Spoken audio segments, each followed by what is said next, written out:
ایک غریب آدمی بدو رات کے وقت وہ کہیں بیچارہ صبح سے چلا تھا، مدینے پہنچتے اسے رات ہو گئی. اس نے ڈرتے ہوئے نا خیمہ ہی باہر لگا لیا. جہاں رات ہوئی نا آدھی رات کو کوئی 1-2 بجے سمجھ لے پہنچا مدینے، تو اس نے باہر نے خیمہ لگا لیا. بیوی اس کی امید سے تھی، بچے کی ولادت کا وقت قریب آ گیا، بیمار ہو گئی، اس نے خیمہ لگایا.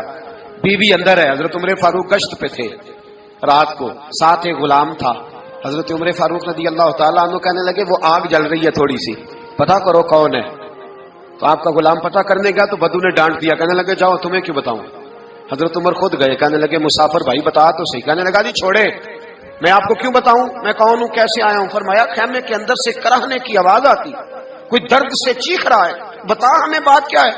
کہنے لگا جی میں فلاں بستی فلاں علاقے کا ایک غریب ہوں، امیر المومنین عمر فاروق سے ملنے آیا ہوں، اور رات ہو گئی ہے تو یہاں خیمہ لگایا ہے، صبح میں ان سے مل کے چلا جاؤں گا.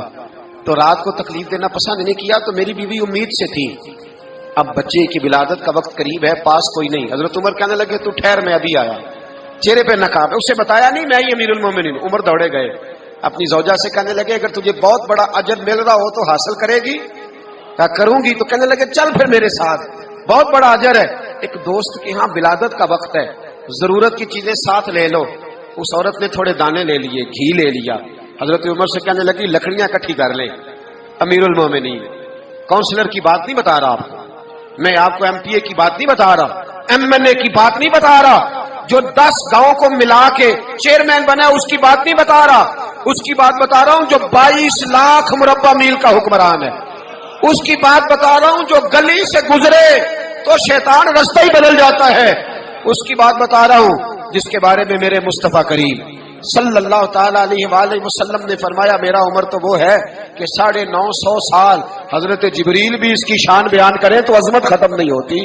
اتنا بڑا شخص. حضرت عمر نے لکڑیاں اکٹھی کی، اینٹوں کا روڑے لے کے چولہا بنایا، پہنچ گئے. آپ کی زوجہ کہنے لگی یہ تھوڑے دانے ڈالنے، گھی ڈالنے اور ایک لکڑی لے کے اس کو ہلائیں، تیار کریں.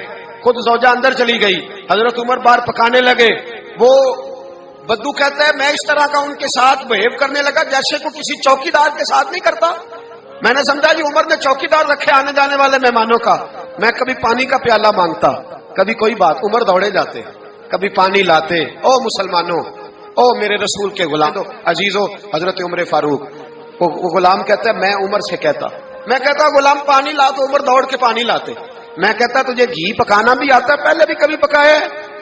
تو عمر فرماتے کوشش تو کر رہا ہوں. میں کہتا پہلے بھی کبھی تیری بیوی نے یہ کام کیا ہے؟ تو حضرت عمر کہنے لگے مجھے یاد نہیں، پوچھ کے بتاؤں گا. کہتے ہیں کیا رنگ تھا، کیا انداز تھا، کیا مصطفیٰ کی تربیت تھی، کیا انداز حضور نے سکھائے غلاموں کو. یہ کس طرح کا امیر ہے کہ یہ ہنڈیاں پکا رہا ہے، پھونکے مار رہا ہے ایک غریب کے لیے، دیہاتی کے لیے جسے جانتے بھی نہیں.